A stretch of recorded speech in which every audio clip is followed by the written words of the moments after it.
A few minutes later.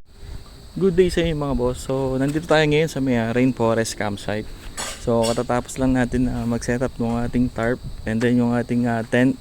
And then nagsaing na rin tayo muna. So medyo struggle yung pagpunta namin dito. Sa buti nilang nandun sila kuya kanina, tinulungan kami. So shoutout sa inyong tatlo. Pero ganun pa man, okay man, adventure nga yung yung pagpunta rito, papasok sa may rainforest campsite. So mamaya ililipot ko rin kayo rito. So ito yung kanilang mga tipis. Yan, so may mga nagdatingan ng mga campers, tapos yung iba naman nag-check out na rin sila. So mamaya magkakaroon tayo ng chance na ipakita ko sa inyo yung loob ng tipis and then yung price.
So ito yung kanilang parking. So lahat ng motorcycle dito siya nakapark. So simulan natin dito. So ang ganda dito mga boss, malamig yung klima. Tapos hindi masyadong maraming campers. So di nila inaalaw yung ganung karami. So pagpasok nyo pa lang, simula doon sa may parking, ito agad yung bubungan sa inyo. Yan, so dito pwede kayo mag tent pitching. So, pwede rin dito. So check natin. Hi po. Hello. Yan, so sila yung mga staff ng rainforest campsite. So pagka nandito na kayo sa loob ng rainforest campsite, sila yung mag-a-assist sa inyo. Yan. Ano name po? Na. Hi sir. Julius. Julius. Ano? So lutong breakfast, no? Mga silog, Sige po. meals, mga sisig, mga spam, ganun, at saka yung mga bang silog, top silog, at saka yung pansit. Kahit ano, kung anong gustong i-offer, yung type nilang iulam, ganun, meron kami. So punta lang dito lang sa may loob ng campsite na rainforest. Available na. So mamaya magdidikit tayo ng sticker dito. So check natin kasi alam ko may ginagawa silang pool. So 2 weeks na lang daw. Tapos na raw yung pool nila. Pagbalik na lang. So ito yung kanilang sink dito. Ayan. May lutan din dito, kung gusto nilang magluto. Ayan. So dito rin yung kanilang CR. So check natin yung CR nila rito. So ito yung check natin yung ilaw. Oh. So may ilaw naman siya.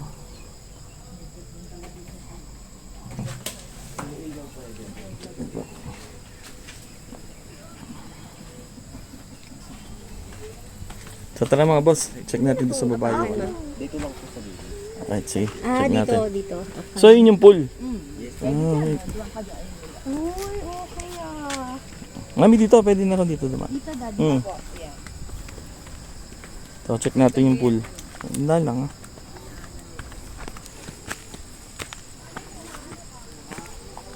Oh. Ay. Ongoing yung construction. Tapos pag nandito kayo, tingnan nyo Ganda naman. ng view.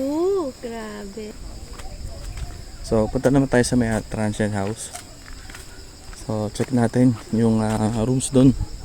At yung mga rates nila rito. Tanong na rin natin kay Ma'am Jen. So ang ganda ng setup nila. Open kubo. Open kubo. Oh, kita dyan.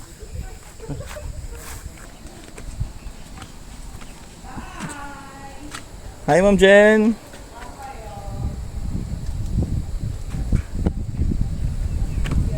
Hi, ma'am. Afternoon. So, buti nilang walang nakabook ngayon dito sa kanilang Transient House. So, ito nga pala si House. Sir Gio. And then si Ma'am Jen. Ma'am Jen. Yeah, so, one of the owner of the Rainforest Campsite. So, itutour nila tayo ngayon dito sa loob ng Transient House.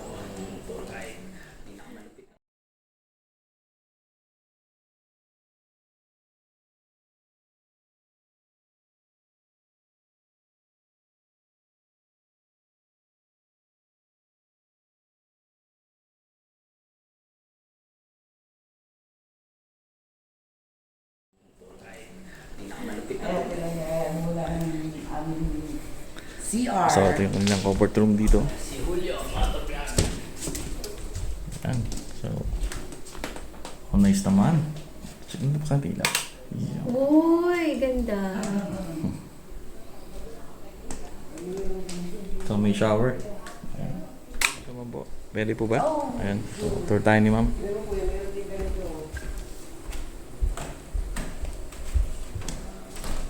Ma'am Jen, ilang rooms po itong transient house? Three bedrooms. Yung isa masters. Magulo kasi wala naman natutulog dito. Okay, ito dati yung first room nila. First. Walang natutulog kasi kaya nakaangat. 5, kung ano. Lahat yan may pan. Mhm. Tapos, eto yung pangalawa. Same lang yung size, ma'am, dito sa Hindi, second room. iba-iba. Mas malaki to. Pero yun ang pinakamalaki yung lolo. Tara, daddy. Ayan. Okay. Ayan siya. Oh. Malaki, masters. Ayan. Mga nakataas ang bed. Okay. Oo nga. Sobrang laki yung master's bed. 2 king size. Ang tapos pwede ko pa mag-extra. Extra bed. Kaya, ayan. Para kaming mga NPA. Pagka nakakila to, nasa 10 count. Nasa kubo. Kaya, Ma'am Jen, ilan po ang capacity nitong ano? minimum 12 kami, maximum of 15 ang pinapanan. Kasi ayaw namin masyadong marami. So, magkano naman ang rates naman po nitong 12,000 ang pa-rent namin dito. Siyempre lahat andito na eh. Tapos paglabas mo pa, pagising mo, yung view. Yung view, yun ang Diba? number one. rates naman po ng Pero mga tipis natin? Ang tipis namin is may, pag weekdays, 1,000 yung small, good for 2. Pag weekends is 1,300. Yung big kubo is good for 5 to 6, 1,900 pag weekends and then 1,500 pag weekdays. May nakita akong open kubo. Tapos meron din maganda yung setup nila, yung tent. How Yes. much yung pinaparent na 1,400. 1,400. Ilang hours na yon? 22 hours. Lahat naman lahat ng pumasok dito, 22 hours talaga ang Okay. namin. Kay pitching or basta 22 Yun ang hours. standard na Kung anong oras ka pumasok, bahala ka. Basta 22 hours. I-invite po natin yung ating mga viewers and campers dito sa Rainforest Campsite. Sa mga campers dyan, sa mga nag-glamping, please visit our campsite, Rainforest Campsite, Tanay Rizal, along Laiban, Sitio Laiban. Ang sitio namin is Sitio Malinaw, Barangay Laiban. Yun. And or just message our page. Yo, Ma'am Jen, thank you very much po. Thank you po. Ayan.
versus 93.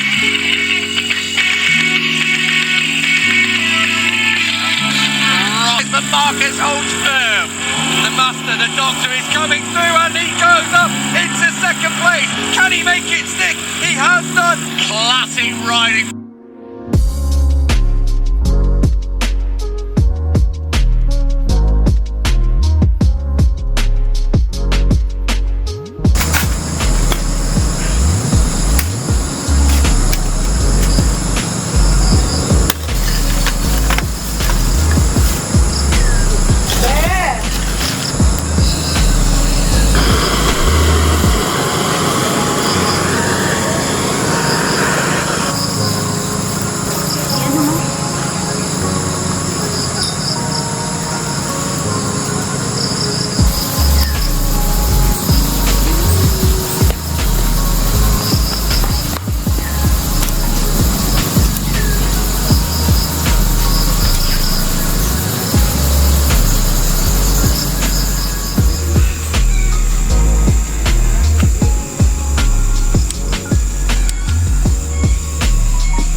So it's 7 PM na rito sa may Rainforest Campsite. So ganitong situation dito ngayon pagka gabi na. So meron silang solar. So miski dun sa may sa transient house na yon, so powered by solar din yung ginagamit lang din nila ron.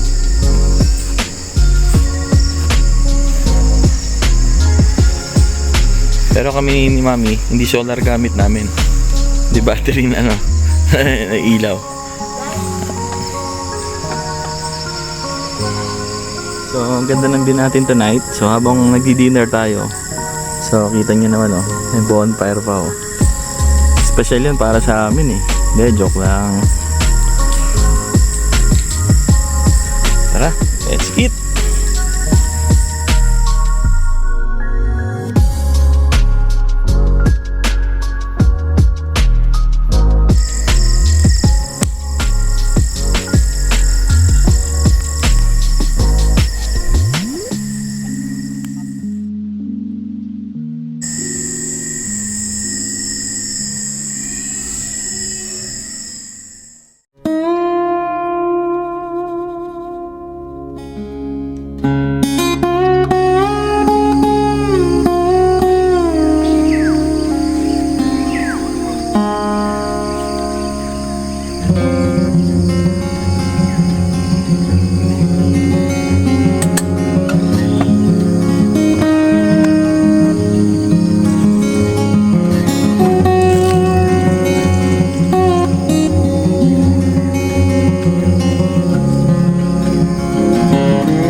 Nandito tayo ngayon sa may Rainforest Campsite and then may namit tayong mga campers. So sila ma'am, your name po? Hello po, ako po si Thea and then si Matthew po. Ayan, so ano po masasabi nyo dito sa campsite? No? Ano po, very quiet siya, tapos complete yung mga gamit, pwedeng magluto. Then, yun nga, tahimik and then, ano pa, yun. Malinis. Malinis.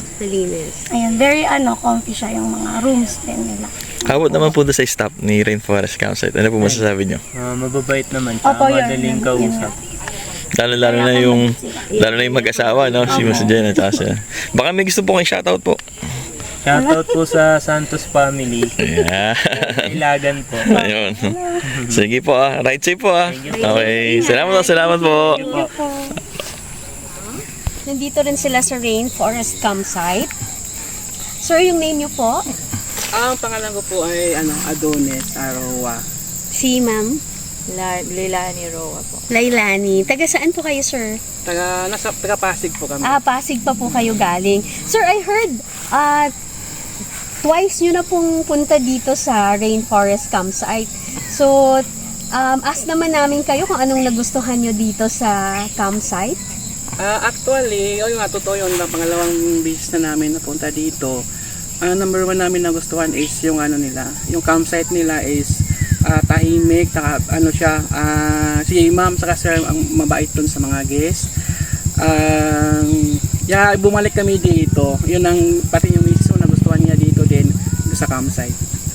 Okay. Kayo ma'am, baka may gusto po kayo idagdag dito sa Pareho campsite? lang din naman. Pareho lang. Nagustuhan niyo po yung view, no? Yung view. Relaxing Yung lang. ambience lang nila. Yung ambience. Tahimik talaga. Yun talaga ang gusto ko na tahimik. Di gaya sa iba na medyo crowded. Kaya ito yung nagustuhan ko. Kaya bumalik. Kahit na medyo yung daanan niya talaga, medyo talaga Challenging po. Pero pagdating mo dito sa campsite, worth it naman, no, yung dinaanan natin. So sila sir, moto camping din sila, pares din natin. So papack up na rin daw sila. Kasi Kahapon. kagabi pa yata sila nandito. Kami lang yung nag-camp dito kagabi, kaya parang nasulo namin tuloy yung Yung place. Kasi yung iba nagsidating ang kaninang morning. Okay. Sir, bigyan po namin kayo ng stickers po namin. Ito, yan, kilala yan, ilagay ko dito. Yes, pinapanood din namin. Thank you, mama. Thank you. Shoutout na lang po. Baka may gusto Ay, shoutout actually, shoutout ko yung mga kagrupo ko sa Inmax Owners Club ng Inusin ng Pasig. So, shoutout sa kanilang lahat, sa mga Pimpim Boys, kagrupo ko. So, sana mapuntahan natin doon na tayong lahat dito, yung lugar na ito napakaganda, lalo na malapit na matapos yung swimming pool nila. So, first week or second week ng September, pwede na nating mapuntahan at magagamit yung swimming pool. Yun lang po. Thank you, sir. At ito, sa subscribe ko to. Yan, Together We Ride Motovlog, no? Subscribe na din natin to. Thank you po.